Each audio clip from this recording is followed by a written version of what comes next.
Hi guys, what is up? It's your girl Karen, aka cakedbybabyk, and welcome back to my channel. Listen, I know I've been neglecting the YouTubes. I'm sorry, but I've honestly been so busy with finalizing all the details for mine and Nate's wedding, which is coming up so soon. Honestly, I'm surprised that I even have the energy to film today. I think it's because I had to do a bridal makeup trial, which is what's on my face right now, and I didn't want to waste it, so here we are filming. And it's also time for one of my favorite videos. We are going to be rating everything that I tried in the month of May. While this box may look super full, it's actually a lot less compared to other months. Because the wedding is coming up, I have not been trying new makeup or skincare because I'm worried about a potential reaction. They say that you shouldn't try new products so close to your wedding, so it's very minimal, especially in the makeup skincare department. Body care, however, that is more than other months. Let me quit dawdling, okay? Let's just get into it.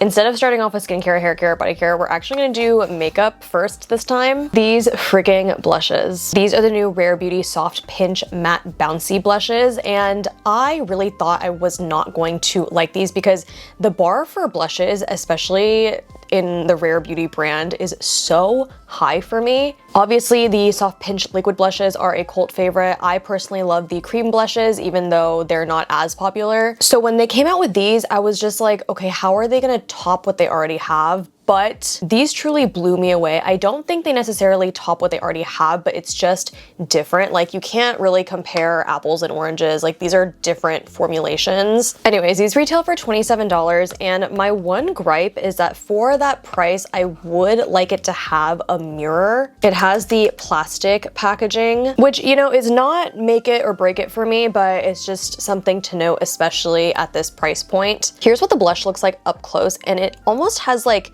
this putty consistency. It feels like a soft matte, but then when you diffuse it into the skin, it dries down into a powder, and I kid you not, this is probably one of the most blurring blushes that I have ever used. I normally don't believe brands when they put that claim on products, but man, did this prove me wrong. In my opinion, I think all skin types would enjoy this, but especially my oily skin girls. As you guys know, I'm an oily combination girl, and I wore these for the first time to the Beyonce Cowboy Carter tour, and it lasted the entire night. I have a few TikToks where I'm getting ready, and then I also showed what my makeup looked like at the end of the night, which was 8 hours later and a concert later, and it still looked really even. The pigment was still there on my face. These come in 7 shades, and listen, I have tried a lot of blushes. I am a blush girly through and through. You guys know this.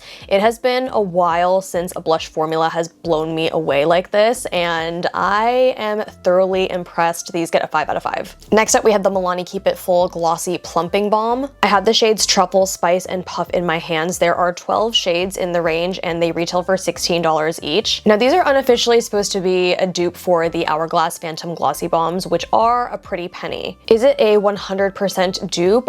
I don't think so, but it is pretty darn close if you don't want to shell out the money for the Hourglass ones. The two main differences between the Hourglass ones and the Milani ones is that the Hourglass ones are a little bit more pigmented. These are more sheer, and with the Hourglass ones, you do get that icy plumping feeling, and while these claim to have that as well, it just does not have as much of an effect as the Hourglass ones. I feel the beginnings of a tingle when it comes to these, but they're not nearly as like plumping or icy feeling as the Hourglass ones. But that still does not deter me from these. I think these are an amazing drugstore alternative if you can't afford the Hourglass ones or you just simply don't want to spend the money on the Hourglass ones. I really do wish that they were more opaque though. For instance, Truffle is one of the darkest shades in the Milani range, and it's still pretty sheer. So honestly, it depends on the person, the preferences. If you like a little bit more sheer of a lip product, this is definitely your girl. In terms of the texture and consistency of this product, it is similar to the Hourglass ones, so it is a dupe in that regard, but it's not a 100% replica, if that makes sense. It's gonna give these a 4.7 out of 5. While we're on the topic of lip products, let's talk about the newest launch from Glow Recipe. This is the Glass Bomb in the shade Strawberry Bingsu. They came out with 4 shades. They retail for $22 each, and they are very sheer, as most of the lip treatments that are coming coming out are. The applicator is very similar to the Summer Fridays Lip Butter Balm. I don't know if any of you guys have tried the strawberry serum that they have. While I love that product for its oil control capabilities, that serum and the strawberry scent smells so artificial to me, and I just hate the smell. Like, that's the one thing that I hate about it. But this one, this smells like straight up strawberry popsicle summer, and oh my gosh, it smells so good. When it comes to the formula, it's definitely very glossy, which, I mean, kind of goes hand in hand with the name. It is a glass balm. Do I like it? Yes. Would I spend my own money on it?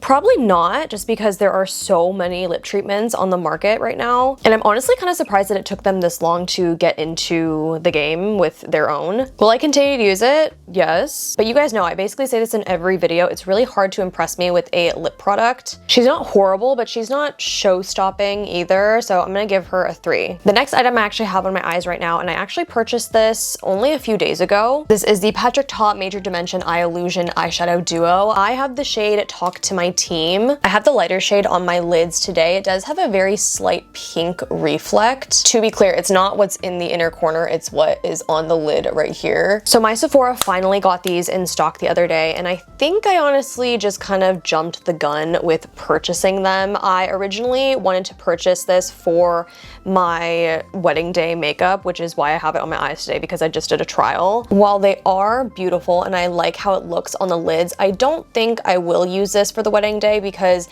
it's really hard to pick up on camera. There is just the slightest pink shift in this lighter shade, and it didn't look like that when I was swatching it in Sephora because, I don't know, the lighting in Sephora, you guys know, it's bright, it's not normal lighting. So I didn't catch it when I was in the store, but as I was doing my makeup today, I realized it's just a little bit more pinky than I want it to be. I want a little bit more neutral tones on my eyes for the day of. I know it looks really neutral on camera right now, but in person, especially when I shift, you can definitely see the pink, and I just want something a little bit more champagne toned. They came out with 5 different duos, including this one. It retails for $42. Do I think it's worth the money? Honestly, I'm having a hard time justifying it. I'm thinking about potentially returning it just because I have the Patrick Ta palettes, like the whole ones, to compare the duos to. And granted, I know that this formula is probably a little bit different than the shimmers in the palette. However, the palette retails for like what, 70 something? This is already $42 for 2 shadows. So in my mind, this is a much better bang for your buck. If you're thinking about getting the duos, just look into the eyeshadow palettes. That's not to say that this isn't a good product, because it is, but just thinking about the overall picture, I'm gonna rate this a 3.8. And the last item I have is from Moira Beauty. This is their glitter liner. This is what I have on the inner corners. I love how this looks.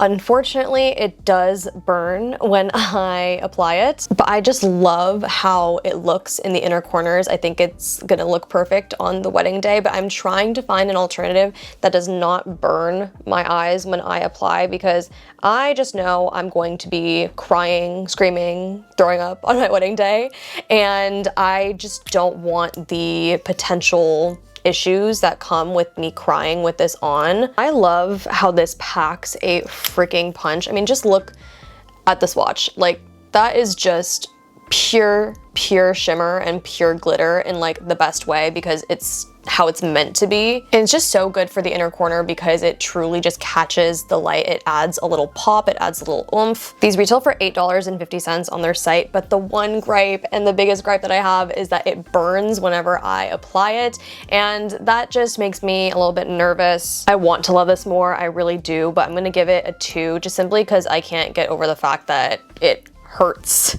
when I apply it. All right, that is it for the makeup category, but let's move on to skincare, and I only have one new skincare product that I tried in May. That is the Astura 8O Barrier 365 Foaming Cleanser. Now, you guys know I am on my I've always been on my glow recipe shit. Literally just finished another bottle this past month, and because I finished another bottle, I didn't have a backup, and I was left to rummage through my stash to find a new face wash. And I was really worried because, again, wedding coming up, don't know how I'm gonna react to certain skincare products, but because Astura is formulated with sensitive skin in mind, I just felt gravitated towards this specific face wash. And I'm so glad that I tried it because I truly love it a lot. It's a foaming cleanser, and normally I don't like foaming cleansers because it just feels like it's not getting my skin clean enough because of the fact that it is foaming. Like, I would rather have like an actual facial cleanser, suds it up in my hands, and then go in because I feel like it's getting more clean. My face usually doesn't feel clean with foaming cleansers because they tend to be more lightweight. However, this has the most amazing texture. I used to say that washing my face with a Glow Recipe cleanser was like washing your face with a cloud. However, I can no longer say that because using this feels much more like a cloud on my face. It's sudsy, but it's also creamy. I used 3 pumps the first time that I tried this out, and I realized that was too much because it just cleansed so well. I didn't need that much product. 1.5, 2 pumps is the sweet spot for me. My camera stopped recording. Anyways, as I was saying, I was not expecting to like this as much as I do. This says it's for normal skin types, but I'm having a difficult time believing that because I have oily combination skin, and I feel like this would be really good for dry and sensitive skin types because Astura is made for sensitive skin. Trying to have Nate try it, but again, we're so close to the wedding that I don't want him trying anything because he has more sensitive skin, and I just don't want to cause a reaction. Overall, she gets a 4.8 out of 5. All right, let's move on to hair care. I tried 4 different products, but they're all from the same travel kit. This is the LolaVie Restore and Protect Travel Kit, and it comes with the restorative shampoo and conditioner, the glossy detangler, and a leave-in. Let's talk about the shampoo and conditioner first. I am not a huge fan of the shampoo. It has a very watery consistency. I don't find that it cleanses the scalp enough. Like, my scalp gets oily pretty quickly after using it, or I have to do a double shampoo type of situation. Like, I'll use a detox shampoo and then I'll go in with this one, but at that point I'm like, what? Why even use this one? And on the complete opposite end of the spectrum, the conditioner is so thick. I have a hard time squeezing it out of this little cap, so I literally just take the whole thing off and I just squeeze it from here. Out of the two, I like the conditioner more. It does the job, but for the shampoo, I'm giving it like a 1, and then the conditioner, I'm gonna give it a 3. Now let's talk about the other two. Separately, they're good, okay, but together, the next day my hair was super soft. But I don't like how I have to use both of them to get that silkiness from my hair, so I'm gonna give it a 3 separately, but jointly I'm giving it a 4. Now, LolaVie was gracious enough to send these to me, and they also sent the full sizes of, I think, 3 out of 4 of these products. Are these good enough to make me want to dip into the full size? Unfortunately, no. I think that's why for me personally, I just love a mini because I can use it all up and be done with it instead of using a full-size product and then feeling guilty about not finishing it. Now, the kit as a whole, do I think it's worth $45? No. Next. Okay, last category, let's talk body care. I have been trying to rectify my KP a little bit, especially before the wedding. I don't have the worst case of KP, but you can tell it's a little bit, you know, a little bit patchy. It's not the most even part of my body, and with the wedding coming up, I've been feeling like I want to do something about it. So I have been trying out a few different things. The first one I actually don't physically have in my hands because it is in my shower and I don't want to handle it because it is literally a bar, like a bar of soap. I'm talking about the Topicals Faded Bar. Now listen, I have had this in my arsenal for a very, very long time, but I just never dug into it because I was like, how well can this possibly work? It's a bar of soap, you're rubbing it. The claims were just kind of crazy, especially in a bar of soap. I know I'm probably not the only one who thinks this, and I know I'm not crazy for having this thought process, but in my mind, I'm thinking, how efficacious can a bar of soap be with fading dark spots? Because you're literally just like rubbing it on your skin and then you're washing it down the drain. However, I have been proved wrong. I really wish that I had taken a before shot of my arms so I could show you, but it really has just made my arms look a little bit more even. And there's another spot on my body that has darker pigmentation, and it has really helped that area as well. Not that it needed helping, but I was just like curious. I'm in the shower and I'm like, oh, let me just try it on this area. I know some people have darker armpits that they can be self-conscious of as well. I feel like this is the product for you. Sephora has a 2-pack for $28, and in my mind, that's a steal. That is a steal for how efficacious it is. Like the price point is truly just unmatched. Honestly, I'm so sorry, Topicals. I'm so sorry to the founder and the owner of Topicals for even doubting you guys, because everything that I've tried from Topicals has been, well, not everything. I don't really like the lip balm. It's too thick for me. Anyways, I'm going on a tangent. The Slather body lotion, that has been absolutely amazing for my KP as well. I never should have doubted the bar, and for that, I am so sorry, and the bar gets a 5 out of 5 from me. Now let's talk about a scrub. This is the one from First Aid. This is a cult classic. I'm not gonna talk too much about it. This is specifically meant for someone with KP, and again, I don't have the worst case of KP, but at times it really does bug me. When I feel myself getting a little extra bumpy, I will break this out. This is the scrubbiest scrub you will ever scrub on your body. I'm not even joking. I feel like if I used a little bit too much force, it's gonna like scratch my skin. But if you know me, you know that I love a scrubby body scrub. I don't like the ones that leave a film on your skin. I don't need it to be moisturizing. I just need it to slough off all the dead skin. This also has 10% AHA, which is a chemical exfoliant as well, so you get the best of both worlds. It's so interesting because I actually tried this a few years ago because, again, it is a cult classic. It's a cult favorite, and I did not like it the first few times that I used it, but for some reason I felt gravitated towards it recently, and I started using it again, and now I've been using it pretty much 2 to 3 times a week, and my skin has been noticeably softer. This retails for $30. You can find it at Sephora, and you may think $30 is a lot for a body scrub. However, this tube is like deceivingly large. Like, I know I have small hands, but it's a hefty boy. And also because it's so gritty and scrubby and effective, you don't need much product at all. So this is gonna last you a long time. 5 out of 5. And the last body care product I have is from Naturium. You guys know I absolutely love the Glow Getter body wash. You know that Nate and I have gone through multiple bottles of that. We love the Glow Getter in this household, okay? And this body wash, also from Naturium, it was hyped up so much for me. This one's the Energizer Mandelic Acid Body Wash, and everyone says it has this like tingly cooling effect. It really helps with body odor. I don't feel the tingles.